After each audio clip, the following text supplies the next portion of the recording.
But I think it's exactly. All right, is everyone rolling? Good morning, I'm Doug Tobin, Public Information Officer with Pasco County Government. We're assembled here to talk about Pasco County's effort for Tropical Storm Colin. We have a number of elected officials, County Administrator, Chairman Starkey, Emergency Services Director, all here to speak about Pasco County's efforts during this tropical storm. I'd like to introduce from my right to left who's here today, Pasco County Commissioner and Chairman Catherine Starkey, County Administrator Michelle Baker, Emergency Services Director Kevin Guthrie, right behind me Sheriff Chris Nacco, Pasco School Superintendent Kurt Browning, Florida Department of Health, Pasco Mike Napier, Pasco County Fire and Rescue Sean Whited, and I did leave out Dr. Paula S. O'Neill, Pasco County Clerk and Comptroller.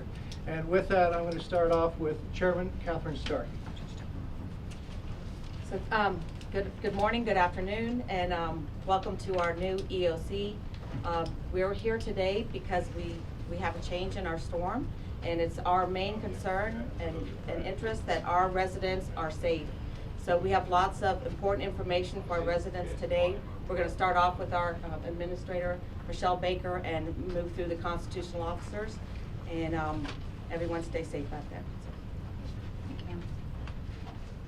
So good morning. As Emergency Services Director Kevin Guthrie is about to brief you, the conditions have changed, and our main message today is it is critical that our residents, that our students, and that our business people be safely home with their families and secured by about 3 o'clock this afternoon as we start to experience tropical storm force winds. So the idea here is to make sure that everybody wraps up their preparations this morning and that they are safely home and they are secure inside their homes and off of the roads by about 3 o'clock today. And now I'm going to turn it over to Kevin to talk about what's going on with the actual weather conditions. Thank you, Ms. Baker. This morning, we received an updated briefing packet right at about an hour and a half ago with some updated tropical storm force winds information. And as I've been mentioning to everyone all along, we knew that we were going to have a three-phase storm. We were going to have a flooding event through the rain, we were going to have a wind event, and then we were going to have a riverine flooding event. What has happened is there's been a considerable shift in the winds. We were looking earlier this morning, even as I was driving in this morning at 3 a.m. getting a report from National Weather Service, they were telling me 25 to 30 mile an hour winds. That has significantly changed. We're now looking at sustained tropical storm force winds inside of Pasco County. Along our coastline, we're looking at 40 mile an hour winds sustained with gusts up to 50. That shift, that 20 mile an hour, 25 mile an hour shift is what's caused us to go into this new protective action. So I want to make sure that message is very clear.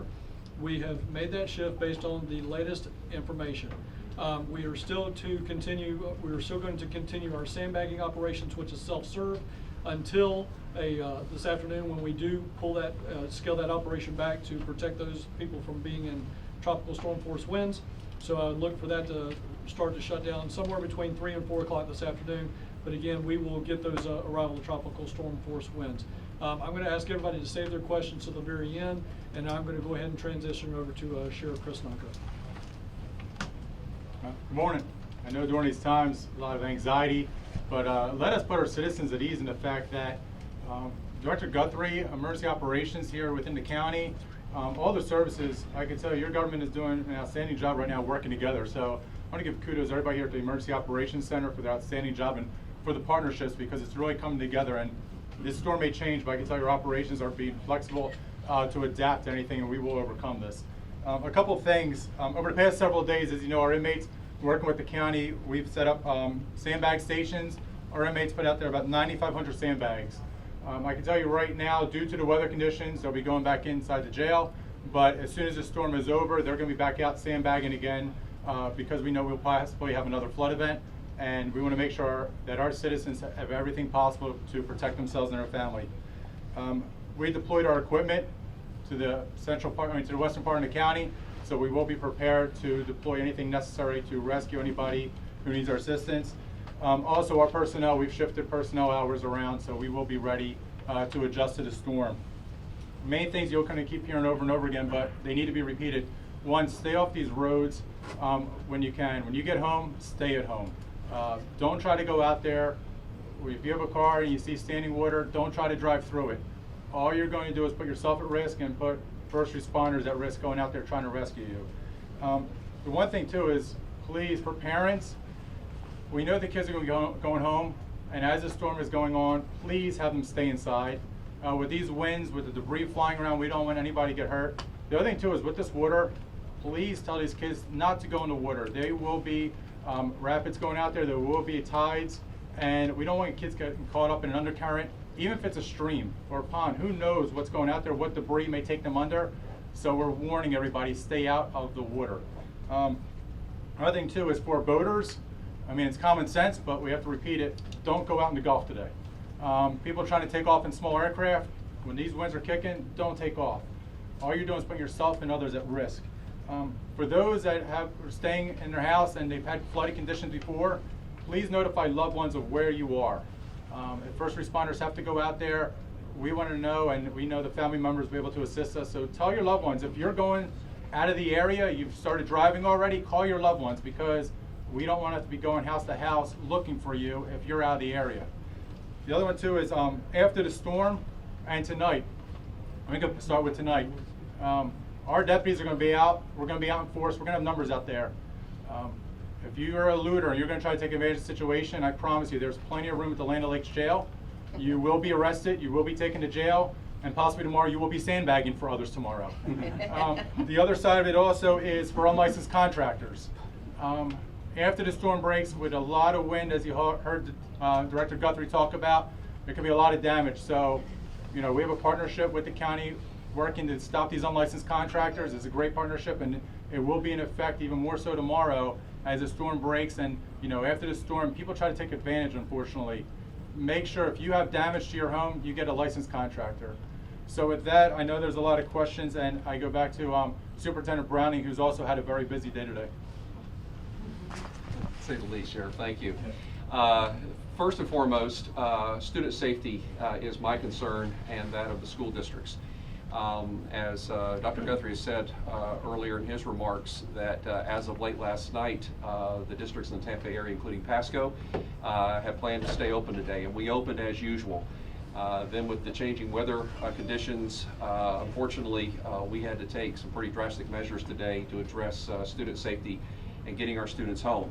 What we've done is we have 3 tiers of school transportation. And we are reversing that tier as we speak. At 10:30, we started releasing high schools and a few middle schools, and then beginning at 11:30, we will be releasing a few high schools, mainly middle schools, and a handful of elementary schools. And then at 12:30, we will be releasing all elementary schools that are remaining to be released.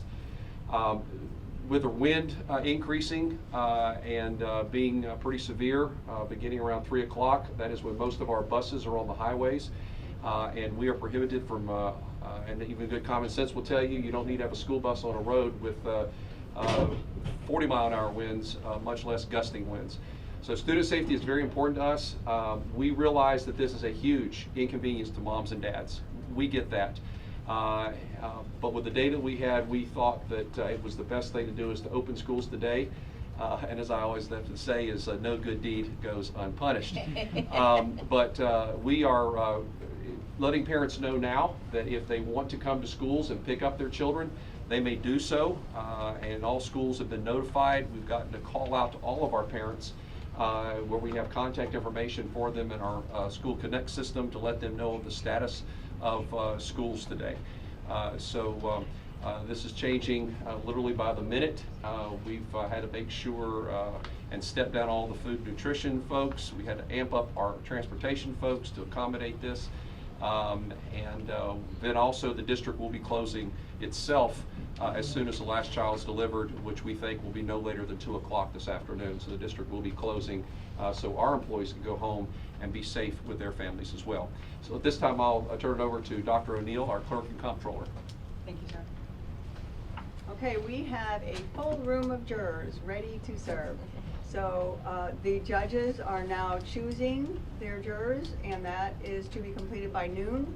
We are planning for the courthouse to close at noon. If you have a court date that's after noon today, it will be reset according to our administrative judge, Sean Crane. Also, advisories were moved from 1 p.m. to 11 a.m. this morning, and so we anticipate everything being finished by noon today. Hi, Mike Napier, Florida Department of Health, Pasco County, and I want to take up what the sheriff mentioned about the flood waters and staying out of the waters. Those waters also have critters in them, snakes, animals that are trying to get out of the flood waters like many of us. So those are another hazard for your children. Also with septic systems and wells that may be flooded, you want to be sure that if your well is flooded, assume that it may be polluted and that use bottled water or other means to drink water. If you're on a septic system, use it sparingly if it's flooded. We also want to remind people as power may go out that carbon monoxide poisoning from using your generators may be a hazard. Make sure that they're ventilated.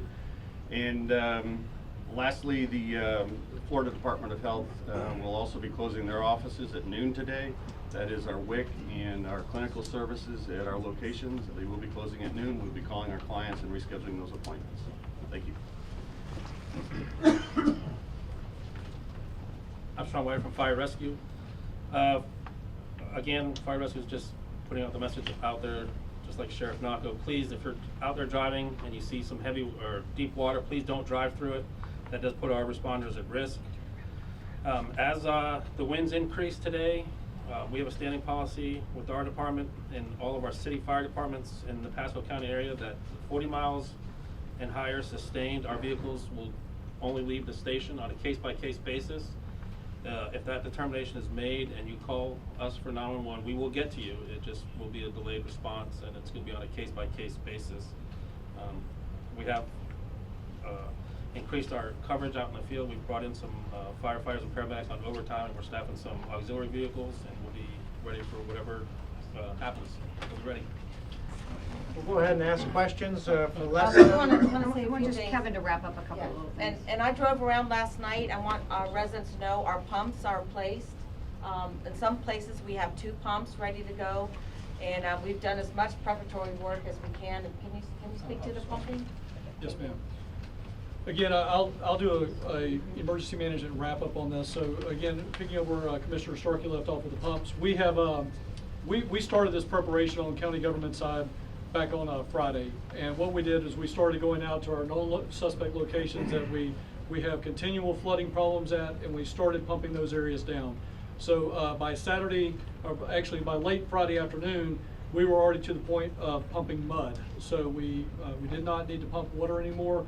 We stopped that operation, but we did pre-stage equipment all over the county in our known suspect areas so that we could be, so that our response after the fact would be much more appropriate, much more effective, swift, if you will.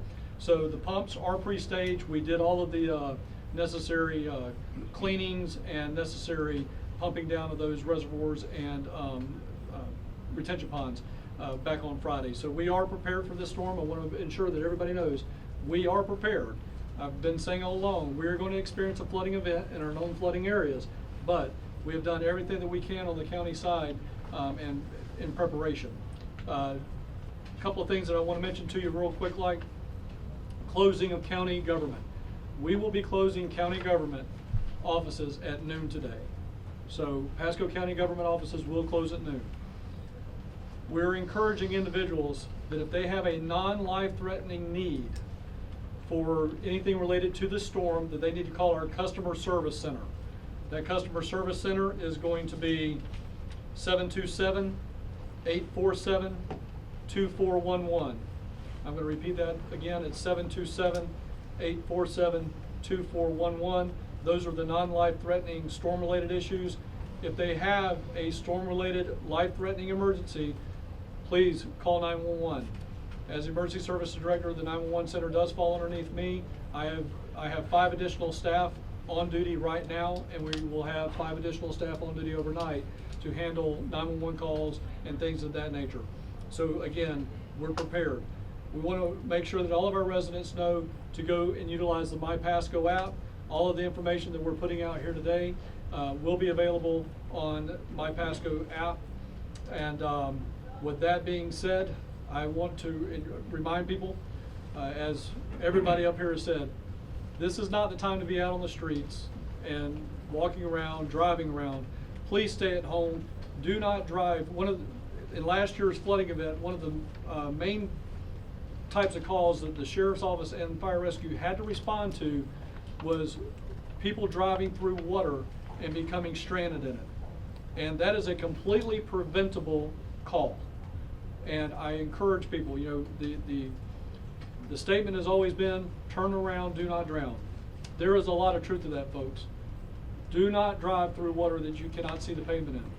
Also, you do not know what's going on below the pavement, all right? So again, do not drive through water. We're asking you, do not do that.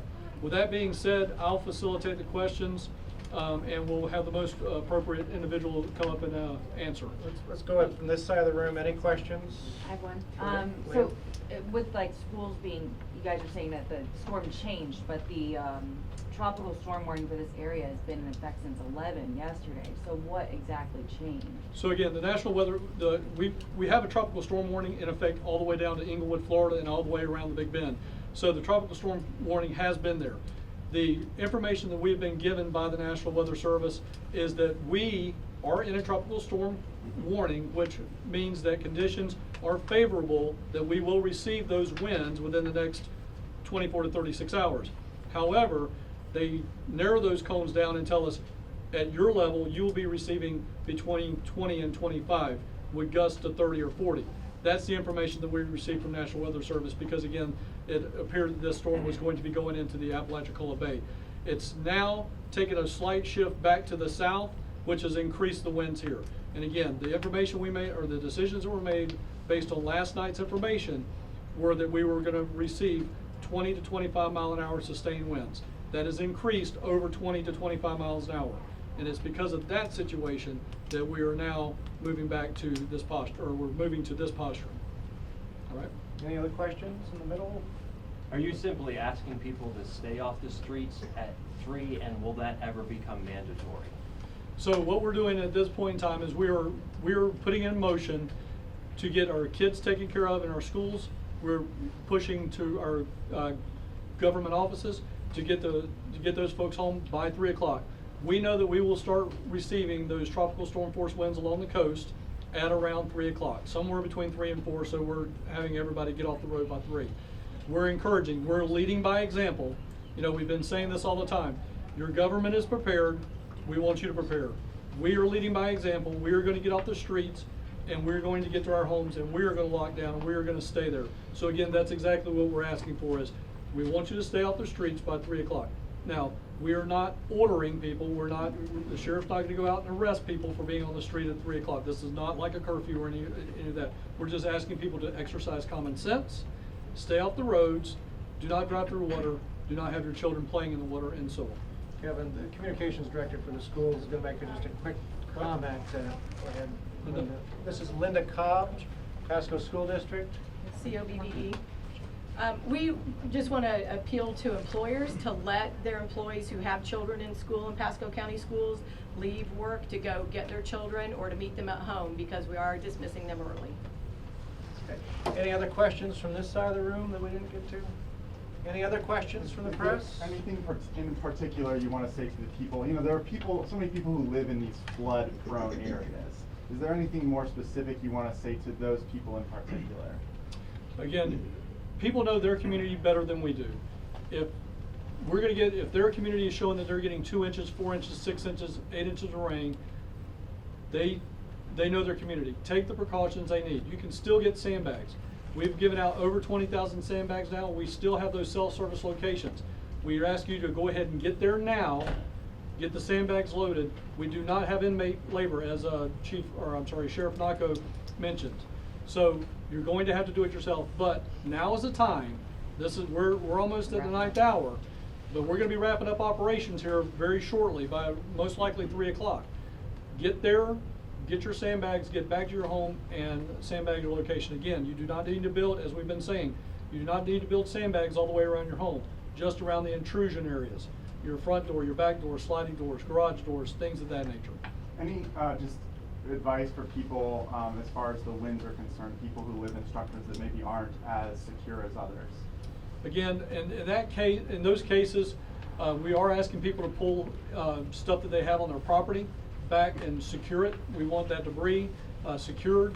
Again, that's a homeowner situation, so they know their homeowner, they know their property. Secure all of that loose debris, yard, barbecue grills and lawn chairs and perhaps toys and things that the kids have out in the yard. Get that stuff collected, get it secured so that it doesn't become a projectile. So that's the message we're asking the homeowners to do at this point in time. And again, if people get into a situation where they feel like they're becoming a victim of the storm, they need to call us. We're going to respond to them. We are going to assist them. We are going to respond to our customers. So we need to know that. People need to call us. Again, if it's life-threatening, it's 911.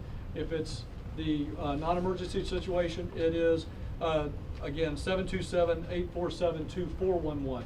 And we will get them assistance. Again, I reiterate what Chief Witt had said. If they wait till 50-mile-an-hour winds, that's not a good time to wait. They need to communicate with us well in advance if they need assistance. All right. Chairman Starkey, do you want to make a final comment? Well, we just hope that our residents will listen to the warnings from our constitutionals and our staff. Appropriate action here, and we hope that you will too. We want you all to be safe, and please call us if you need us. We're here for you, but stay safe, stay home. Any constitutionals have anything else that you need to get out there? Got everything? Any other final questions? All right, thank you, everyone. Thank you. Appreciate it. Thank you.